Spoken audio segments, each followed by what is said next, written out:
Hi students, welcome to our channel physics concepts by Ali sir. ఈరోజు సెషన్లో మనము metals and non మెటల్స్లో కొరోజన్ అనే టాపిక్ని డిస్కస్ చేద్దాం. ఈ టాపిక్లో అసలు కొరోజన్ అంటే ఏంటి, ఆ తర్వాత కొరోజన్ ఏర్పడడానికి ఉండేటువంటి ఫేవరబుల్ కండిషన్స్, దాని మీద ఒక యాక్టివిటీ, చాలా ఇంపార్టెంట్ యాక్టివిటీ. దాంతోపాటు ప్రివెన్షన్ ఆఫ్ కొరోజన్ గురించి మనం ఈరోజు డిస్కస్ చేద్దాం. సో మొట్టమొదట what is meant by కొరోజన్? When metal is exposed to the atmosphere, this metal reacts with the moisture and oxygen which is present in the atmosphere. A thin layer forms on the metal. This is we are calling as a corrosion. ఎప్పుడైనా ఒక metal కనుక మనం open అట్మాస్ఫియర్లో place చేసినప్పుడు ఈ metal open అట్మాస్ఫియర్లో ఉన్నటువంటి మాయిశ్చర్తో ఆక్సిజన్తో react అయ్యి దీని మీద ఒక థిన్ లేయర్ ఏర్పడుతుంది. ఆ థిన్ లేయర్నే మనము కొరోజన్ అని చెప్పేసి అనుకుంటాం. సో మనము కొరోజన్కి జనరల్గా మనము ఐరన్ తీసుకుంటే ఐరన్ను ఆక్సిజన్తో మాయిశ్చర్తో రియాక్ట్ అయ్యి అది రస్టింగ్ ఏర్పడుతుంది.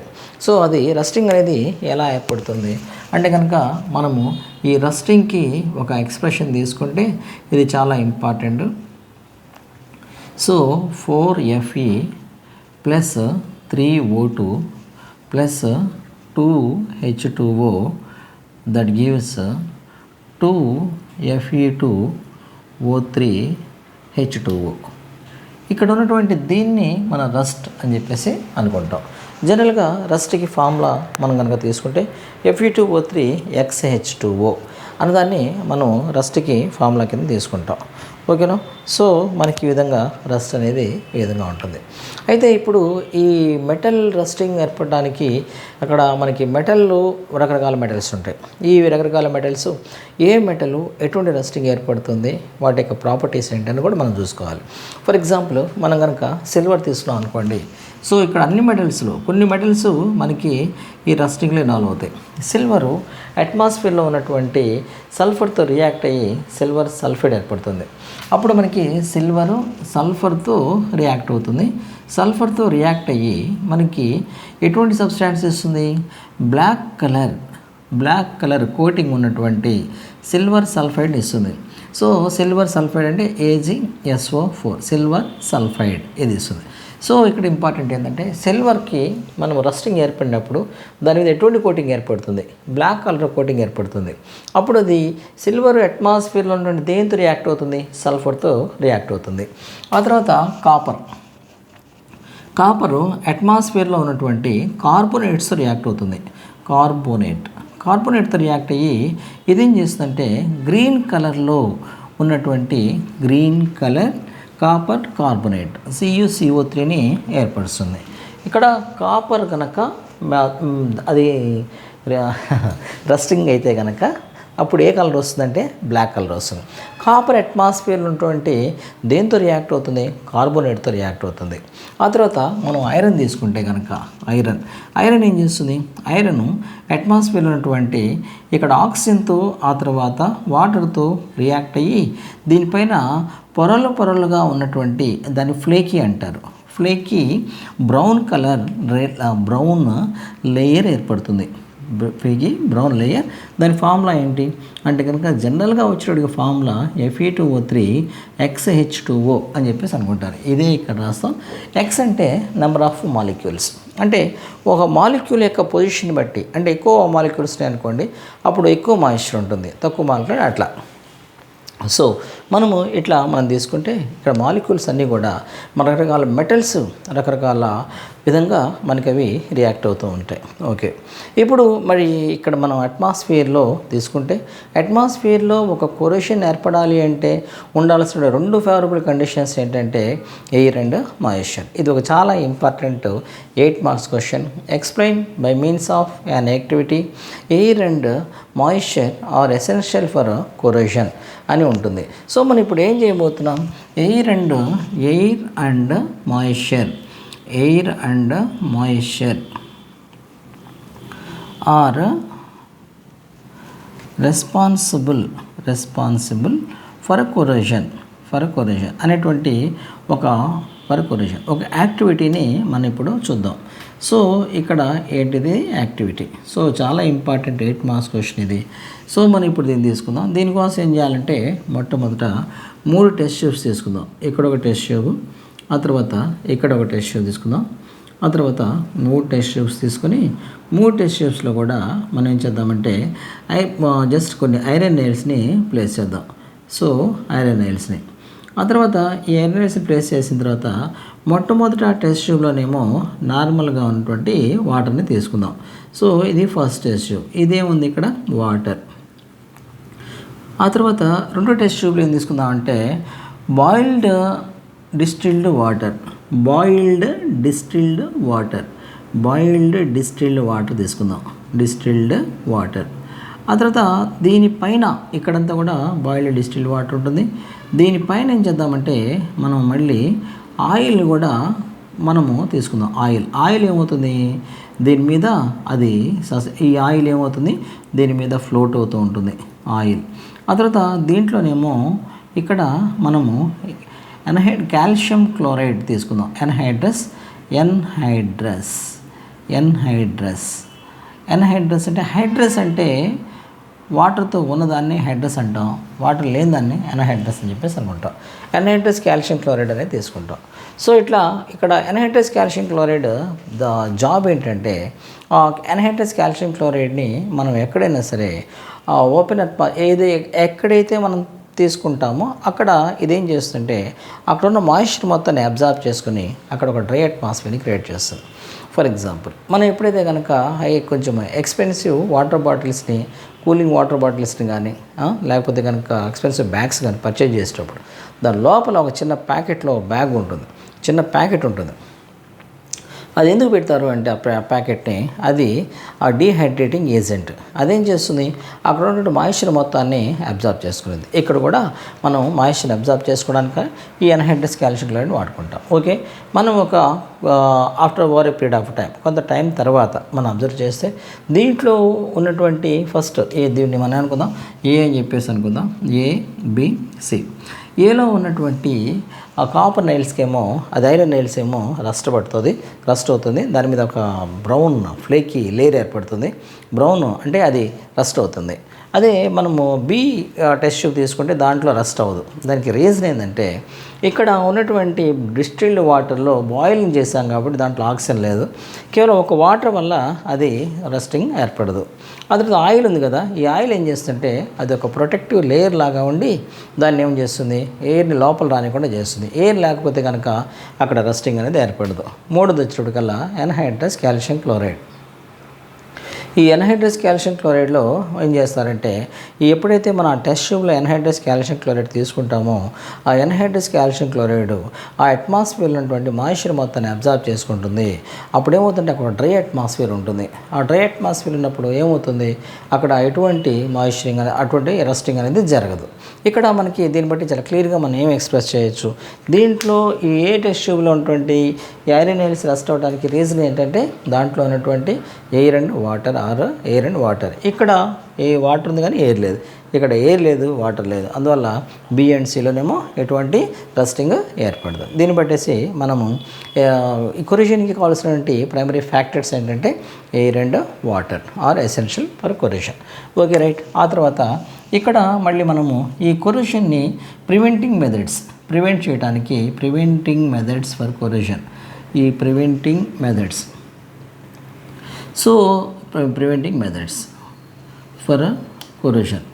ఈ కొరేషన్ని తీసివేయాలంటే మనము ఏమేమి మెథడ్స్ని వాడుకోవాలి అనేది ఒక టాపిక్. ద ఫస్ట్ వన్ ఏంటంటే ఆయిలింగ్ చేయటం ద్వారా కానీ, ఆ తర్వాత గ్రీజింగ్, ఆ తర్వాత పెయింటింగ్ అనేది ఒక ప్రైమరీ థింగ్, పెయింటింగ్. సో మనకి ఈ ఆయిలింగ్ కానీ, గ్రీజింగ్ కానీ, పెయింటింగ్ కానీ చేసినప్పుడు ఎందుకని అక్కడ కొరోషన్ ఏర్పడదు అంటే కనుక ఫర్ ఎగ్జాంపుల్ ఇది ఒక మెటల్ అనుకుందాం, దీని మీద మనం ఆయిల్ పోసినప్పుడు ఏమవుతుంది, దీన్ని ఓపెన్ అట్మాస్ఫియర్ ప్లేస్ చేసినప్పుడు ఆయిల్ అనేది ఒక ప్రొటెక్టివ్ లేయర్ లాగా ఉండి ఆక్సిజన్ కానీ మాయిశ్చర్ని కానీ దాని కింద రానివ్వు. ఒకటి వచ్చినా కూడా అవి ఏమవుతాయి అంటే మళ్ళీ రిఫ్లెక్ట్ వెళ్ళిపోతాయి తప్ప ఇక్కడ ఉన్నటువంటి మెటల్తో రియాక్ట్ కావు. ఎందుకని ఆయిల్ ఆ ఆక్సిజన్ కానీ మాయిశ్చర్ కానీ లోపల రానివ్వదు. సో ఈ విధంగా అవి ప్రొడక్టివ్ లేయర్ లాగుండి అక్కడ అది రస్టింగ్ జరగకుండా ఉండే విధంగా చేస్తుంది. ఆ తర్వాత నెక్స్ట్ వన్ ఏంటంటే గ్యాల్వనైజింగ్. సో గ్యాల్వనైజింగ్, ఎప్పుడైతే గ్యాల్వనైజింగ్ అనే వర్డ్ వినపడుతుందో అప్పుడు మీకు ఖచ్చితంగా జింక్ అనేటువంటి ఒక మెటల్ కూడా గుర్తుండాలి. సో దీన్ని ఏం చేస్తాం, ఐరన్ని ఆ తర్వాత కాపర్ని ఈ జింక్ మెటల్తో కోటింగ్ చేస్తాం. అంటే ఫర్ ఎగ్జాంపుల్ గ్యాల్వనైజింగ్ అంటే ఏంటి, the process of coating iron or copper with zinc మెటల్తో దీన్ని కోట్ చేయటాన్ని మనం గ్యాల్వనైజింగ్ అని చెప్పేసి అనుకుంటాం. ఓకే, అప్పుడు ఏమవుతుంది, ఇక్కడ ఉన్నటువంటి మెటల్ చాలా సేఫ్గా ఉంటుంది, ఎటువంటి రస్టింగ్ ఏర్పడదు. ఒకవేళ అన్ఫార్చునేట్గా ఎక్కడైనా సరే ఇక్కడ ఏదో ఒక పార్ట్లో కొంచెము అక్కడ జింక్ కొంచెం పక్కకి లేదనుకోండి, వెళ్ళిపోయింది అనుకోండి, అంటే అక్కడ కొంచెం జింక్ అనేది బయటకు ఊడిపోయింది, అప్పుడు మరి ఏమవుతుంది, అప్పుడు ఆ పార్ట్ అక్కడ ఉన్నటువంటి పార్ట్ యాక్చువల్గా ఇక్కడ రస్టింగ్ అవుతుందా అంటే ఎట్టి పరిస్థితుల్లో కాదు. ఎందుకని క్వశ్చన్ అడుగుతారు చాలాసార్లు. ఏంటంటే అది when after galvanizing if zinc is removed at any one particular place will that get rust, yes or no, if not no why. అంటే ఏదైనా ఒక మెటల్ని గ్యాల్వనైజింగ్ చేసిన తర్వాత ఏదో ఒక ప్లేస్లో జింక్ కనుక పక్కకి జింక్ కనుక అక్కడ నుంచి అక్కడ లేకపోతే అది రస్టింగ్ అవుతుందా అంటే రస్టింగ్ అవ్వదు.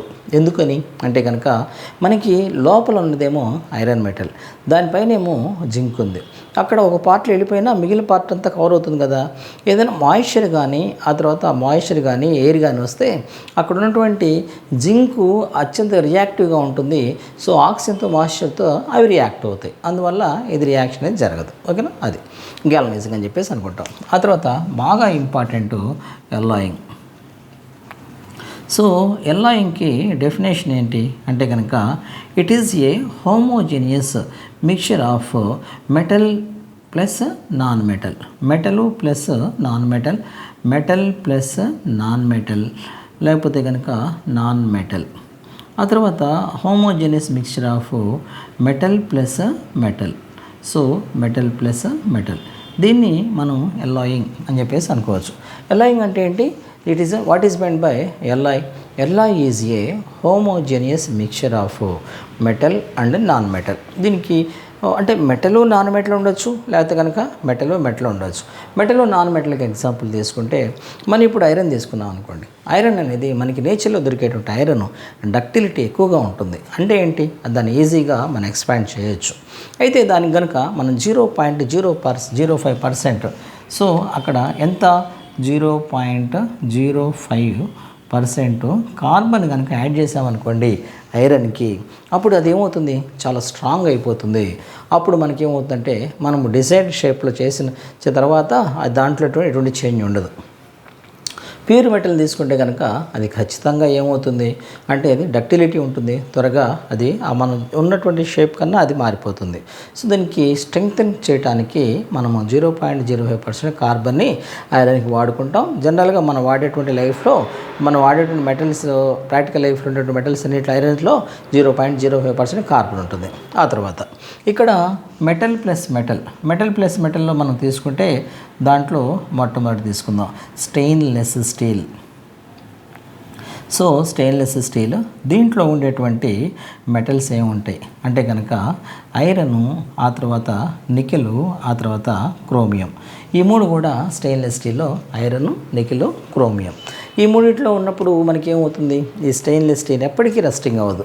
మనం కనుక డైనింగ్ ప్లేట్స్, మనం భోజనం చేసే ప్లేట్స్ కానీ లేకపోతే కనుక మనం యుటెన్సిల్స్లో స్టెయిన్లెస్ స్టీల్ ఉంటే కనుక వాటిలో రస్టింగ్ ఉండదు. ఎందుకని ఉండదంటే it's a combination of 2 or more metals. Stainless steel అయితే కనుక ఐరన్, నికెల్, క్రోమియం అని చెప్పేసి మనం తీసుకుంటాం. ఆ తర్వాత మళ్ళీ ఇంకా ఇట్లాంటి ఎల్లాయిస్కి ఇంకా మన ఎగ్జాంపుల్స్ ఏం తీసుకుంటాం, ఆర్నమెంటల్ గోల్డ్ ఉంది కదా. ఆర్నమెంటల్ గోల్డ్లో మనకి ఏముంటుంది, ఆర్నమెంటల్ గోల్డ్లో కాపరు, ఆ తర్వాత గోల్డ్. సో కాపర్ తీసుకోవచ్చు, లేకపోతే కనుక సిల్వర్ కూడా తీసుకోవచ్చు. ఇక్కడ ఏమవుతుంది, ప్యూర్ గోల్డ్ అనేది డక్టిలిటీ నేచర్ ఉంటుంది. అందువల్ల ఏంటంటే మనం కాపర్ యాడ్ చేస్తే దానికి కావాల్సిన స్ట్రెంగ్త్ వస్తుంది. ఆ తర్వాత నెక్స్ట్ బ్రాస్ తీసుకుందాం.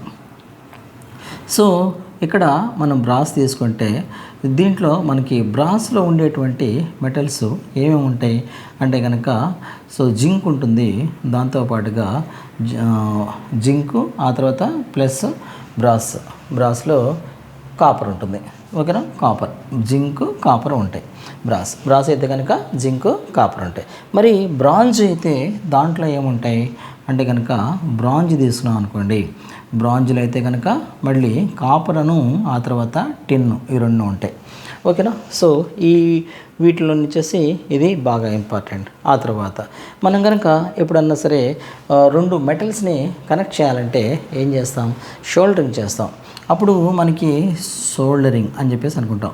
సో సోల్డరింగ్ వచ్చినప్పుడు సోల్డరింగ్ చేయాలంటే రెండు మెటల్స్ ఉన్నాయి అనుకోండి, ఆ రెండింటిని కనెక్ట్ చేయడం కోసం మనము ఈ రెండు మెటల్స్ సోల్డరింగ్కి వాడేటువంటి ఎలా ఏంటంటే అది టిన్ను ఆ తర్వాత లెడ్ ఈ రెండింటిని కలిపేసి మనం సోల్డరింగ్ కింద వాడుకుంటాం. సో ఇవన్నీ ఏమవుతాయంటే మనకి మన ప్రాక్టికల్ లైఫ్లో రస్టింగ్ రాకుండా ఉండడానికి ఇవన్నీ ఉపయోగపడతాయి. ఓకేనా. I hope that this session is helpful for you. Please support మీ నాన్న. Wish you all the best.